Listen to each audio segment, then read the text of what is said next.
नमस्कार श्रोत्यांनो, आजच्या गोष्टीचे नाव आहे मांजरीची चित्रे. खूप खूप वर्षापूर्वीची गोष्ट आहे. एका गावात एक ब्राह्मण राहत होता.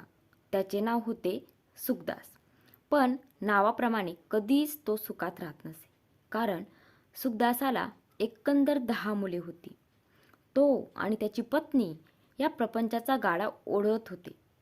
पण अगदी सर्वांचे पोट भरणेही त्यांना जमत नसे. त्यांचा सर्वात मोठा मुलगा 15 वर्षाचा होता. तोही आपल्या वडिलांना भिक्षुकीच्या कामी मदत करत असे. तर त्याच्या पाठची त्याची बहीण शाळेत न जाता आईला घरकामात मदत करत असे. सुखदासाचे कुटुंब अशाच ओढाताणीत कसेबसे जगून राहिले होते. सुखदासाला सर्वात लहान मुलगा कमलाकर म्हणजेच कम्मो आता 5-6 वर्षाचा झाला होता. त्याच्या सर्व भावंडांना जरी खाणेपिणे बेताचे मिळत असले तरी ते कधीच आजारी पडत नसे. या उलट कमलाकर म्हणजेच कम्मो सारखा आजारी पडे. पण तो त्याच्या इतर भावंडांपेक्षा अजूनही एका बाबतीत वेगळा होता. कम्मो अत्यंत कुशाग्र बुद्धिमत्तेचा आणि हुशार मुलगा होता.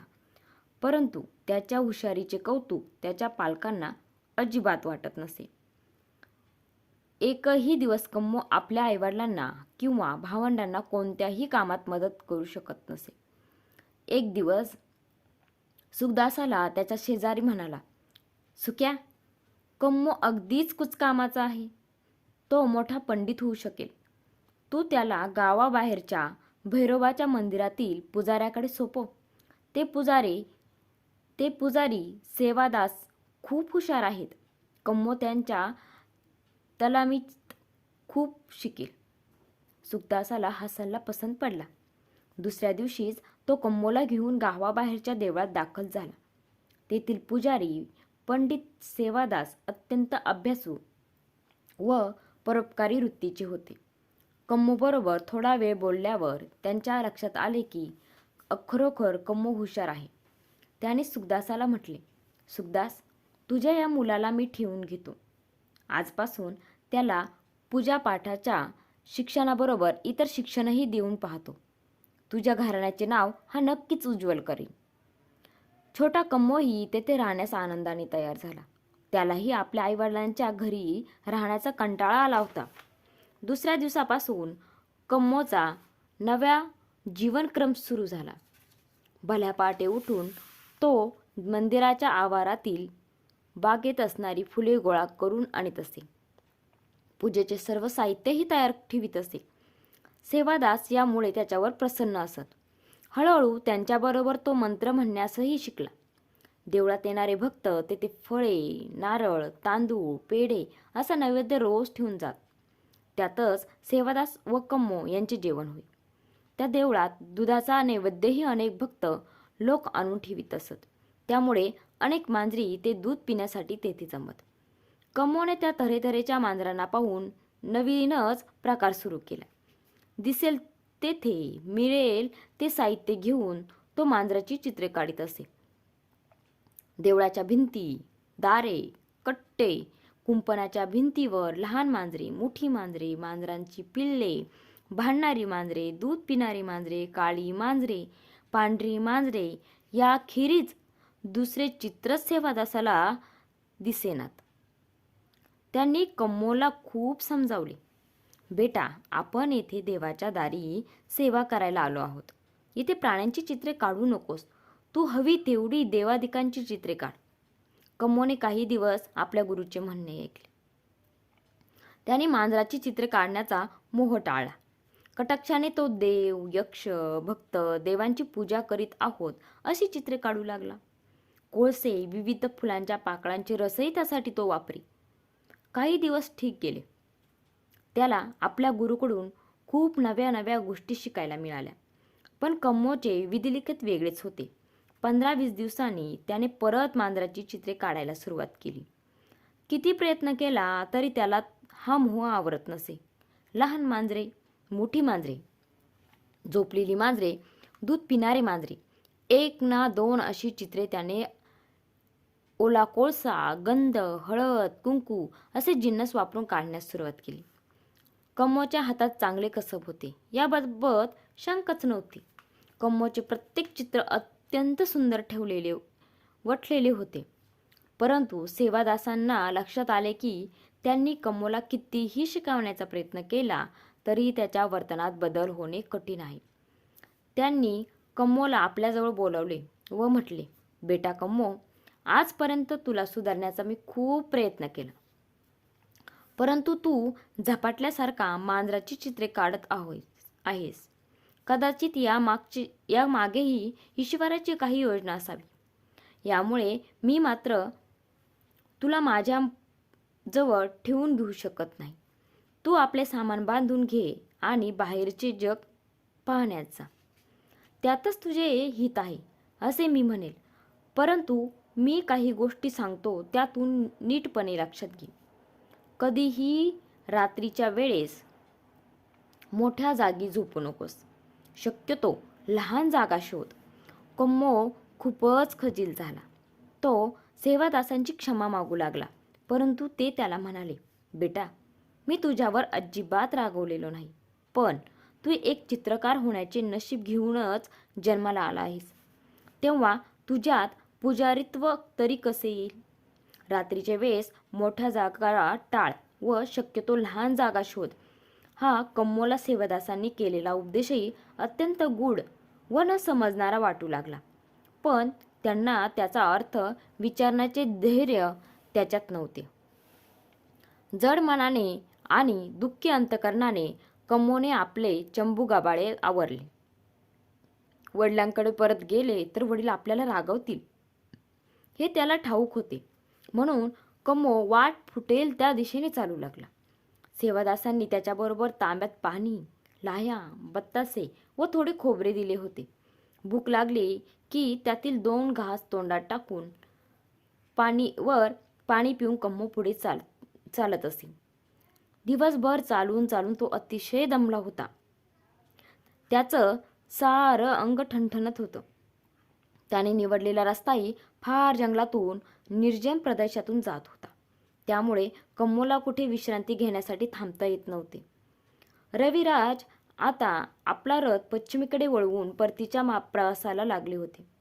वातावरण आता तसे थंड झाले होते, पण कम्मोला अजूनही कोठेही मनुष्यवस्ती दिसली नव्हती. त्यामुळे त्याला कुठे थांबताही येत नव्हते. त्याच्याजवळचे खाद्यपदार्थही संपत आले होते. रस्त्यातील कंदमुळे, रानफळे त्याने रात्रीच्या जेवणासाठी जमा केली होती. पाहता पाहता सूर्यास्त झाला. एकाएकी त्याला आठवले की त्या जंगलाच्या टोकाच्या एका बाजूला एक छोटे खेडेगाव आहे. लगबगीने पाय उचलीत कम्मो त्या गावाच्या दिशेने निघाला. त्याला आठवले की त्या गावात एक प्रचंड मोठे देऊळ आहे. आपल्या पित्याबरोबर त्या देवळात जत्रेला गेलेला त्याला आठवले. त्या देवळातील मागच्या ओऱ्यात अनेक साधुपुरुष व पुजारी राहत असत. कम्मोने ठरवले तेथेच मुक्काम करायचा, पण ते देऊळ अलीकडे ओसाड असते हे त्याला ठाऊक नव्हते. त्या देवळात एका दृष्ट यक्षाचा मुक्काम होता. त्याने आपल्या जादूचे प्रताप दाखवून तेथील साधू व पुजाऱ्यांना हाकलवून लावले होते. खूप शूर योद्ध्यांनी तेथे जाऊन त्या यक्षाला हाकलून लावण्याचे अयशस्वी प्रयत्न केलेले होते, परंतु कम्मोला या गोष्टी कधी कळल्याच नव्हत्या. त्यामुळे न घाबरता त्याने त्या देवळात जाण्याचे ठरवले होते. कम्मो त्या गावात पोहोचेपर्यंत सगळीकडे मिट्ट अंधार पडला होता. सर्व गावकरी झोपी गेलेले होते. दूर टेकडीच्या माथ्यावर असलेले ते देऊळ त्याने हेरले. ते देवळातून त्याला मंद प्रकाशही बाहेर पसरलेला दिसला. भराभरा पाय उचली तो त्या देवळात शिरला. बिचारा कम्मो, त्याला कल्पनाच नव्हती की एकट्या दुकट्या वाटसरूला फसवून त्या देवळात खेचून आणण्यासाठी हा उजेड बाहेर पाडत असे. देवळाच्या प्रवेशद्वारातून आत शिरल्यावर कम्मोला थोडे चमत्कारिक वाटू लागले. त्याला देवळात ठिकठिकाणी मोठ्या समया पेटवलेल्या दिसल्या, पण संपूर्ण देऊळ निर्मनुष्य होते.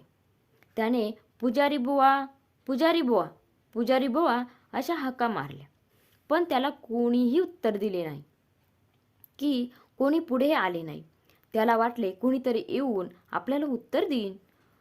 तो गाभाऱ्याच्या बाहेरील प्रशस्त प्रार्थना खोलीत बसला आणि आजूबाजूला पाहू लागले. सगळे देऊळ कसे धुरकट आणि मलिन दिसत होते. त्याला कळेना की एवढे पुजारी येथे राहत असून देऊळ एवढे अस्वच्छ का ठेवले जात असावे.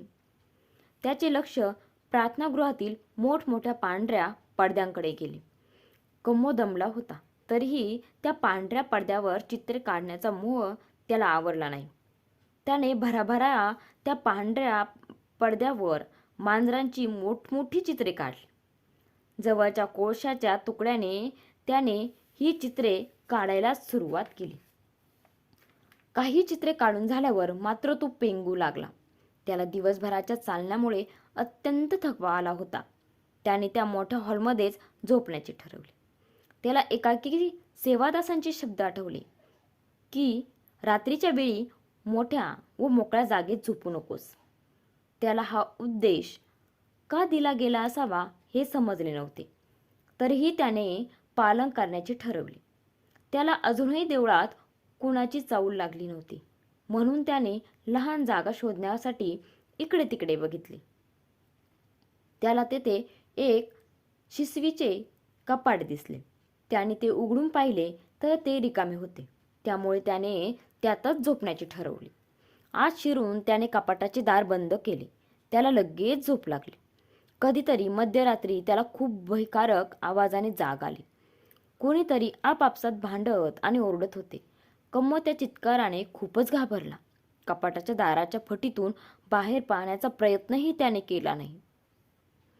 देवळातील समाह्याही विझल्या, पण ते भयंकर आवाज कितीतरी वेळ असेच चालू राहिले. जणू काही त्यामुळे आता देऊळ पडेल की काय अशी स्थिती निर्माण झाली होती. त्यानंतर काही वेळाने देवळात शांतता पसरली. तरीही कम्मोने बाहेर डोकावण्याचे धाडस केले नव्हते. परत त्याचा डोळा लागला. कपाटाच्या फटीतून आत शिरणाऱ्या सूर्याच्या कोवळ्या किरणामुळे सकाळी कम्मोला जाग आली. हलकेच दार उघडून तो बाहेर आला व इकडे तिकडे पाहू लागला. प्रार्थनागृहाची सर्व जमीन त्याला रक्ताने माखलेली दिसली. कम्मो एकाकी दचकला. एका वासरा एवढा मोठा उंदीर त्याला दिसला. तो मेलेलाच होता. त्याचे अर्धे शरीर उंदराचे व अर्धे यक्षाचे होते. या विचित्र प्राण्याला कोणी मारले असावे?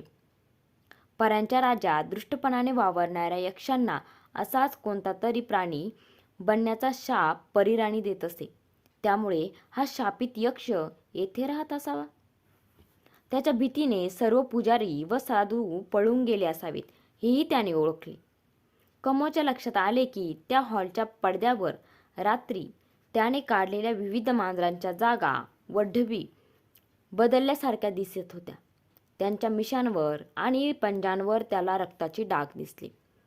कम्मोच्या ध्यानात सर्व प्रकार आला.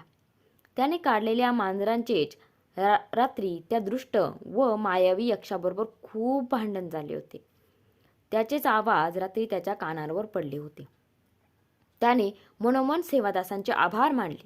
त्यांच्या उपदेशामुळेच त्याचे प्राण आज वाचले होते. नाहीतर त्या यक्षाने केव्हाच त्याचा चट्टामट्टा केला असता. कम्मोच्या मांजरांचा पराक्रम दुसऱ्या दिवशी सगळ्या गावात पसरला. गावकऱ्यांनीही रात्री तो आवाज ऐकला होता. कम्मो तेथेच राहिला आणि कालांतराने त्याचे नाव साऱ्या देशात एक उत्तम चित्रकार म्हणून पसरले. धन्यवाद.